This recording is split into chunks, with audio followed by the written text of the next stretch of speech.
Well, Professor Basil John Farnan, who is a GP and a forensic physician, told Conor McGregor's barrister Raimi Farrell today that it can take 24 to 48 hours for a bruise to appear and it can change in size and shape afterwards. He also gave evidence that in his 40 years as a GP, he had experienced a small number of women with a retained tampon who didn't know that it was there, including one who was flabbergasted as she had been having sex with her husband. Now, in cross-examination, Ms Hans Senior Counsel Ray Boland put it to him that it's claimed that his client suffered bruising between 12:30 p.m. and 6 p.m. on the 9th of December 2018, and there was evidence that those bruises were photographed at 11 p.m. and Dr Farnan responded that some bruises appear quickly, some appear within 24 to 48 hours, but as more time passes, more can appear, and it's often seen as a good idea to examine the area again and take more photos.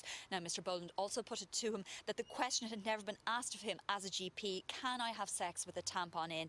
And he said he thought that would be a very peculiar question for a woman to ask, but he discovered that some women had had sex. And when it was suggested that no one would choose to have sex with a tampon in, he said he couldn't comment on that. So that concluded all the evidence in this trial, and before letting the jury go for the day, Mr Justice Alex Owens told them that he needed to discuss legal issues with the senior counsels in this case, to discuss the issue paper, which will have the questions on it which the jury will have to consider and have to answer when they evaluate all the facts and come to their conclusion. And he said counsel for the defendants and the plaintiff will then make their closing speeches to the jury on Tuesday. He said they'll put their side of the case to the jury, their take on the evidence and what they say the jury should glean from it. And he said he would then tell them what the law is, and he warned them not to be Googling anything about the law over the weekend.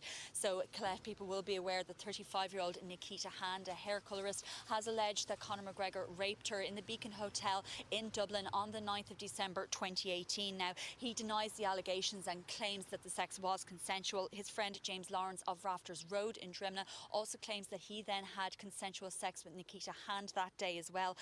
He denies the allegations against him. The trial will continue on Tuesday.